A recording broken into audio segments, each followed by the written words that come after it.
Hi, నా పేరు ప్రియదర్శిని. ఇప్పుడు మనం మహేశ్వరం దగ్గర ఉన్న శివాలయం దగ్గర ఉన్నాము. ఈరోజు ఇక్కడ బోనాల సందర్భంగా పశ్చిమ గోదావరి జిల్లా నుండి కొంతమంది కళాకారులు వచ్చారు. ఆ కళ గురించి ఆ కళాకారులని అడిగి తెలుసుకుందాం. హాయ్ ఫ్రెండ్స్, ఇప్పుడు మనం మహేశ్వరం దగ్గర ఉన్న టెంపుల్ దగ్గర ఉన్నాము. మాది పశ్చిమ గోదావరి జిల్లా తాడేపల్లిగూడెం ఉన్న ఆంధ్రప్రదేశ్ అండి. మాకు చిన్నప్పటి నుంచి ఈ కళ మీద బతుకు ఇదే కళ మీద ఉన్నామమ్మా. ఈ రోజున ఇలా కాకేశ్వరం ఇలా వచ్చామండి. మాకు చిన్నప్పటి నుంచి ఇదే కళ మీద మేము బతికండి. మాకు ఏ పనికి పాటకి వెళ్ళాం, పోగురాలు పోగురాలు అదే జీవనోపాధిగా ఉన్నాం. కరోనా కారణంగా కొన్ని 2 సంవత్సరాల నుంచి మాకు ఏ పోగురాలు లేవు. కేసీఆర్ గారు పుణ్యమండి ఈ సంవత్సరం మాకు పర్మిషన్ ఇస్తున్నాం. హైదరాబాద్ వచ్చామండి. మీ కళ గురించి ఏమేమి చేస్తారండి?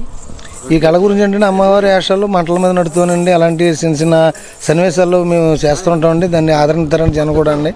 అదేవిధంగా లేడీస్ అమ్మవారి అని, ఇలాగా కాళీమాత అమ్మవారి అని, దుర్గమ్మ తల్లి, నల్లపోసమ్మ, ఎర్రపోసమ్మ అలాంటి వేషాలు వేసుకుని మేము జీవనోపాధిగా రోడ్డు మీద నేల మీద వేషాలు వేస్తుంటాము. మీ కళాకారులను పరిచయం చేసుకుంటాం. లేడీస్ వేష వేస్తారమ్మ నాగరాజు అండి. మేము చిన్నప్పుడు ఈ ఫీల్డ్లోకి వచ్చి 20 సంవత్సరాలు అవుతుందండి. 10 సంవత్సరాల నుంచి ఈ ఫీల్డ్లోనే ఉంటున్నాము. ఈ కరోనా కారణంగా చాలా కష్టపడ్డామండి. ప్రోగ్రాం లేక, పర్మిషన్ లేక 1 సంవత్సరంన్నర చాలా యాతన పడ్డామండి. ఇప్పుడే మాది తాడేపల్లిగూడెం, జగన్నాథపురం, పశ్చిమ గోదావరి జిల్లా. ప్రోగ్రాం లేక చాలా ఇబ్బందులు పడ్డామండి. చెప్పుకుంటే కళ్ళంటే నీరు వచ్చేస్తాయండి. ఇప్పుడు మాకు పర్మిషన్ లేక ఇక్కడికి తెలంగాణ పర్మిషన్ ఉందని ఇప్పుడే వచ్చామండి. మహా అయితే వాటికి 3 రోజులు అవుతుందండి. సంవత్సరాల నుంచి ఖాళీగానే ఉన్నామండి. కళాకారుని ఎవ్వరూ ఆదుకోలేదండి.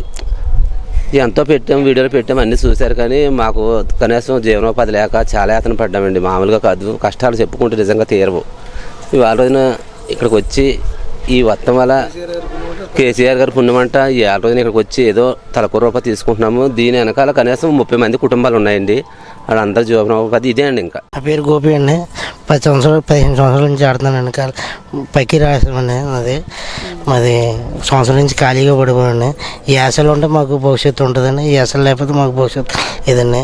ఈ కేసీఆర్ ద్వారా బోనాల పండుగకి గత 4 రోజులు బట్టి ఆడుతున్నామండి. ఇదేంటి వేషం, మీ గురించి చెప్పండి. మా గురించి చెప్తుండే అమ్మవారి వేషం అండి. అమ్మవారి వేషం అంటే దుర్గమ్మ తల్లి అండి. దుర్గమ్మ తల్లి వేషం మాకు వేసారండి. అయితే వాంటర్ గారు తీసుకొచ్చి మాకు మా జీతాలు మాకు ప్రోగ్రాం అడిగేటప్పుడు జీతాలు ఇస్తారండి. అది ప్రోగ్రాం అడిగేటప్పుడు మాకు వచ్చే జీతాలండి. మాకు బతుకు తెరువు లేక మేము వచ్చామండి, ఉంటాం. నా పేరు సురేష్ అండి. 2 సంవత్సరాల నుంచి యాసనకు వచ్చానండి. కేసీఆర్ దయ వల్ల ఈరోజు బోనాలు ఆడుతున్నాను. నా పేరు వినయ్ అండి. నేను వేసిన అమ్మవారి వేషం. నేను గత 2 సంవత్సరాల నుంచి అమ్మవారి వేషానికి వచ్చాను. కానీ కరోనా కారణంగా మేము 1 సంవత్సరం వేషం వేయటం మానేసాం. మాకు జీవనోపాధి లేకుండా పోయింది. కేసీఆర్ గారి దయ వల్ల మేము ఇక్కడికి వచ్చి ఈ 3 రోజులు బోనాలు కావడం ఆయన దయ వల్ల చాలా బాగున్నాం. అంతేనా. పేరు భాష అండి. నేను కాలికి వేస్తాను. నాకు ఇక్కడ వచ్చామండి. ఇక్కడ హైదరాబాద్ వచ్చామండి. కేసీఆర్ అంతా మాకు కళాకారులకి మాకు ఆదరణ ఇచ్చారండి. ఇవన్నీ మాకు చాలా ఇబ్బందులు పడ్డా ఉంటాయి. ఇక్కడికి వచ్చి కేసీఆర్ అంతా ఆడుతున్నామండి.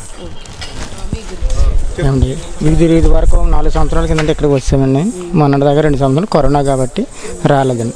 మన కేసీఆర్ గారు ఈయన మన గురించి ఈయన ఇచ్చిన విడుదల అయింది కాబట్టి ఇక్కడ ఉంది కాబట్టి మేము ఇక్కడికే పోతున్నాం. కదా మనకి చాలా జాగ్రత్తగా సరదాగా ఆడుకుంటాం వచ్చినాం. మళ్ళీ 10 రోజులు బట్టి ఇక్కడి నుంచే ఉంటున్నాం, ఆడుతూ ఉంటున్నామండి. ఈ కరోనా గురించి చాలా ఇబ్బందులు పాలయ్యామండి. ఇది సరదాగా ఆడుకుంటున్నాం. మన గుడికి దేవాలయం గుడికి అడుగు 10 దిక్కున అమ్మవారి వేసాలు ఆడతామండి. వైజాగ్ అయినా సరే ఎక్కడైనా సరే అమ్మవారి వేసాలు మనం ఇదే పని మాకు గుర్తి. 24 సంవత్సరాలు బట్టి ఇదే పని అండి మాకు. మా వయసు 43 సంవత్సరాలు.